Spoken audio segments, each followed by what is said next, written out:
जैसे हमने पिछले चैप्टर में कवर किया बिटकॉइन ईटीएफ के बारे में, आपको क्या लगता है कि जिस तरीके से फाइनेंशियल इंस्टीट्यूशंस बिटकॉइन के अंदर एंटर कर रहे हैं, ऐसा अचानक क्या हुआ है कि जो फाइनेंशियल इंस्टीट्यूशंस को लग रहा है कि हमें बिटकॉइन के अंदर एंट्री लेनी चाहिए, चाहे वो फाइनेंशियल इंस्टीट्यूशंस में मैं चाहे वो माइक्रो स्ट्रेटजी जैसी कंपनीज की बात करूं, चाहे मैं फाइनेंशियल इंस्टीट्यूशंस में ब्लैक रॉक, फिडेलिटी, वैनगार्ड जैसे ईटीएफ्स की बात करूं, और चाहे मैं बात करूं अब भूटान जैसे देशों के बारे में, जो कि लेटेस्ट एग्जांपल है जिसमें भूटान अपने बिटकॉइन को माइन कर रहा है, और एल सल्वाडोर जो कि लीगल टेंडर जहां पे है बिटकॉइन। अचानक ये हुआ क्या है? और ये सब पिछले 2 साल कोविड के बाद की सारी डेवलपमेंट है। कोई कोइंसिडेंस है कि डेवलपमेंट होती तो समझ में आता है कि 1 साल 1.5 साल हुआ, फिर गैप आ गया, फिर अब ये कोविड के बाद से एक के बाद एक के बाद एक जो ये डेवलपमेंट हो रही है, क्या वजह है इसके पीछे? सबसे बड़ी वजह आपको क्या लगता है फाइनेंशियल इंस्टीट्यूशंस जो स्पेस में एंटर कर रहे हैं? देखिए, जो मौसम होते हैं ना, वो एकदम से नहीं बदलते। अगर गर्मी से सर्दी की तरफ मौसम जाता है, तो पहले गर्मी कम होती है, हम्म। चुभना कम होती है, सुबह शाम की ठंडक आनी शुरू होती है। फिर धीरे धीरे धीरे धीरे धीरे एक पतझड़ के मौसम में एक मीठा मीठा मौसम रहता है। अक्टूबर नवंबर मीठा मीठा मौसम रहता है, और फिर दिसंबर जनवरी में फिर ठंडा होना शुरू हो जाता है। तो ये जो सीजन जिस तरह से धीरे धीरे चेंज होते हैं, उसी तरह से क्रिप्टो के अंदर भी अब सीजन चेंज हो गया है। हम्म।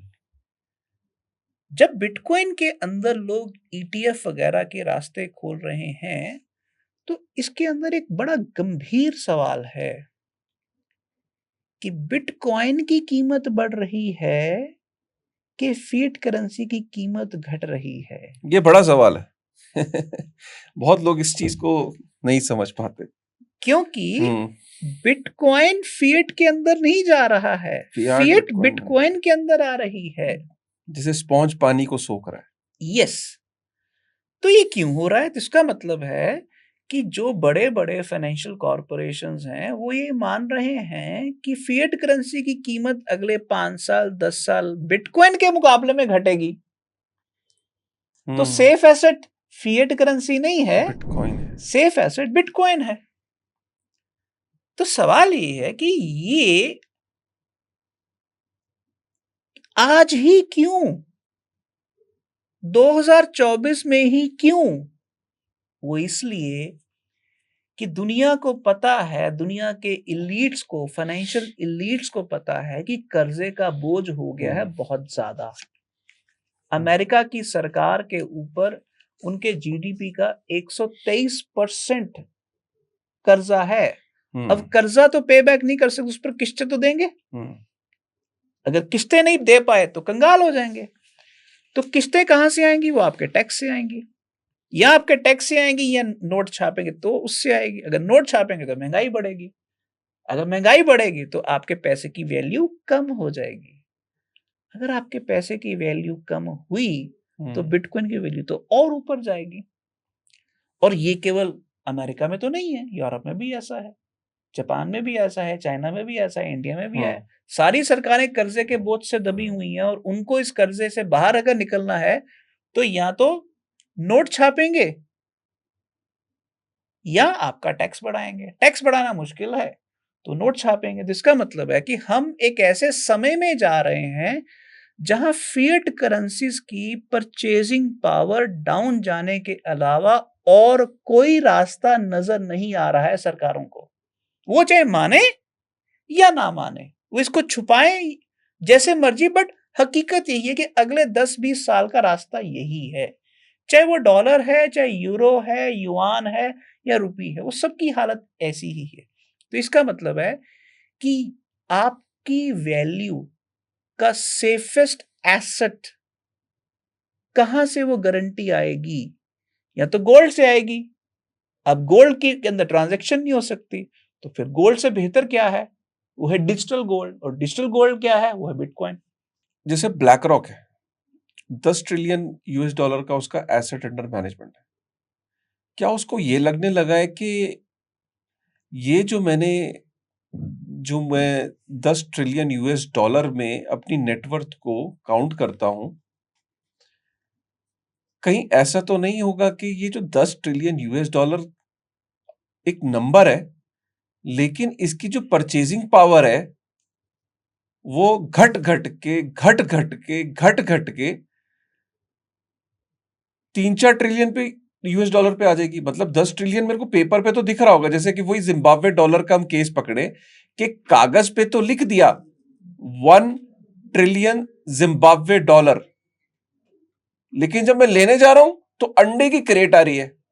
क्या ये एग्जाम्पल इस स्थिति में भी साबित होता है, ये प्रूव हो रहा है कि कहीं ब्लैक रॉक को ये रियलाइज हो गया है कि कागज पे मैं 10 ट्रिलियन यूएस डॉलर का एसेट अंडर मैनेजमेंट है, लेकिन इन रियलिटी नेक्स्ट 5 years या 10 years डाउन द लाइन ये एक्चुअल में मार्केट में 2 ट्रिलियन है, 1 ट्रिलियन यूएस डॉलर की नेटवर्थ रह जाएगी।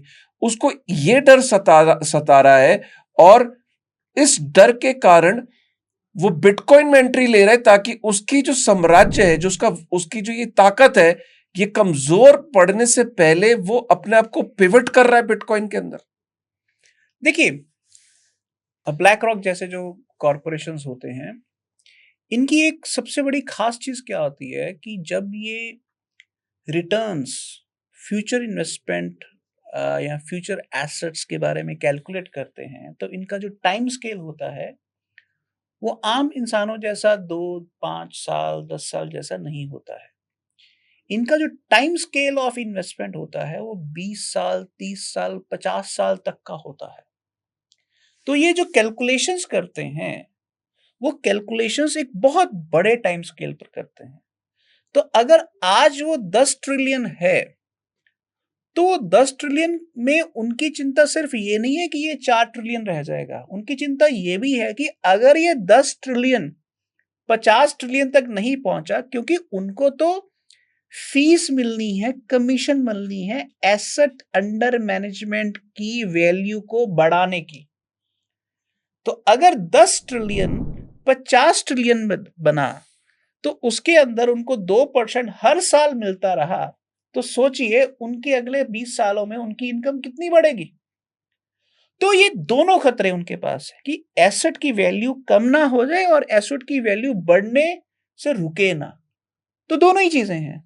तो इन लेवल पर ऐसा कौन सा एसेट है जो अगले 20 साल उनको ग्रोथ दे सकता है? उनको फिएट करेंसी में वो एसेट नजर नहीं आ रहे या बहुत कम नजर आते हैं। विच मीन्स कि अब वो क्या करेंगे? अगले 20 30 40 साल वो अपने इन्वेस्टर्स के लिए रेलेवेंट कैसे रहेंगे? उनकी एग्जिस्टेंस का सवाल है। तो उनको एक एसेट ऐसा चाहिए जो उनके अगले 20 साल की कमाई की गारंटी उनको दो।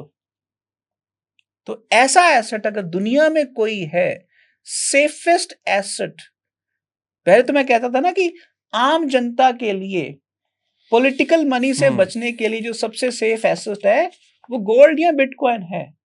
अब मैं ये कह रहा हूं, फाइनेंशियल कॉरपोरेशंस जो एसेट अंडर मैनेजमेंट से कमीशन खाते हैं, वो उनका बिजनेस है, उनके लिए अगर कोई सेफेस्ट एसेट है तो वो बिटकॉइन